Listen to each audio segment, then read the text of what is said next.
Hi all, welcome back to comic reel. The fantastic four എന്ന ചിത്രത്തിന്റെ ഔദ്യോഗിക teaser trailer ഇറങ്ങുന്നതിന് മുൻപേ തന്നെ ഫാൻസിന് വലിയ പ്രതീക്ഷകളുണ്ടായിരുന്നു. മാർവലിന്റെ ആദ്യത്തെ സൂപ്പർ ഹീറോ കുടുംബമായിട്ടുള്ള ഈ ടീമിന്റെ തമ്മിലുള്ള ബന്ധം എങ്ങനെയാണെന്ന് കാണാനായിരുന്നു എല്ലാവർക്കും ആഗ്രഹം. കൂടെ ഗലാക്ടസ് പോലുള്ള വില്ലന്മാരെ കാണാമോ എന്നതും ഓരോ ക്യാരക്ടറും എങ്ങനെ കാണപ്പെടുമെന്നതും അവരുടെ ശക്തികൾ എങ്ങനെ കാണിക്കപ്പെടുമെന്നതുമായിരുന്നു ഫാൻസിന്റെ കാത്തിരിപ്പ്. ടീസർ ട്രെയിലറുടെ അവസാനം അവരെല്ലാവരും കോസ്റ്റ്യൂമിൽ ഒരു വേദിയിൽ നിൽക്കുന്നു, ബാക്ക്ഗ്രൗണ്ടിൽ ഫാന്റാസ്റ്റിക് ഫോർ എന്ന തീം സോങ്ങും. പക്ഷേ വലിയ പ്രതീക്ഷയോടെ കാത്തുന്ന ചില കാര്യങ്ങൾ കാണിക്കപ്പെട്ടില്ല. പ്രധാനമായിട്ടും മിസ്റ്റർ ഫാന്റാസ്റ്റിക് റീഡ് റിച്ചാർഡ്സിന്റെ സ്ട്രെച്ചിങ് പവർ. ഈ സിനിമയുടെ ബാക്ക്ഗ്രൗണ്ട് MCUയുടെ മെയിൻ ടൈമിൽ നിന്ന് മാറി ഒരു റെട്രോ ഫ്യൂച്ചറിസ്റ്റിക് യൂണിവേഴ്സിലാണ്. ഒഫീഷ്യൽ കോൺസെപ്റ്റ് ആർട്ടിൽ കാണുന്ന പോലെ ന്യൂയോർക്ക് വളരെ ഡിഫറൻ്റ് ആണെന്ന് തോന്നുന്നു.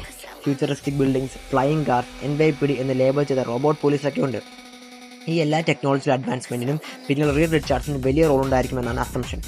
ഈ യൂണിവേഴ്സിൽ ഫാന്റാസ്റ്റിക് ഫോർ ശാസ്ത്രജ്ഞന്മാരും സൂപ്പർ ഹീറോസുമാണ്, അതുകൊണ്ട് അവർക്ക് വലിയ ജനപ്രീതിയുണ്ട്. പക്ഷേ ചില റൂമേഴ്സ് പ്രകാരം ഈ ടീമിനൊരു രഹസ്യമുണ്ട്.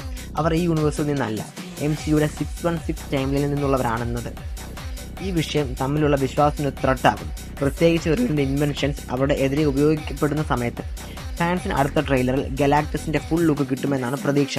കൂടെ റീഡ് റിച്ചാർഡ്സിന്റെ സ്ട്രെച്ചിങ് പവേഴ്സും പ്ലോട്ടിന്റെ കൂടുതൽ ഹിൻസും കാണിക്കുമെന്നാണ് എല്ലാവരും പ്രതീക്ഷിക്കുന്നത്. മാർവൽ തന്റെ സാധാരണ സ്റ്റൈൽ ഫോളോ ചെയ്യുന്ന സമയത്ത് ഈ ട്രെയിലർ വളരെ നേരത്തെ ആയിട്ട് റിലീസ് ആകുമെന്ന് ഉറപ്പാണ്. ഇത് മാർവൽ യൂണിവേഴ്സിലെ പുതിയ ആംഗിളിന്റെ ബെസ്റ്റ് മൂമെന്റ്സ് കാണിക്കുമെന്ന് നമുക്ക് വിശ്വസിക്കാം.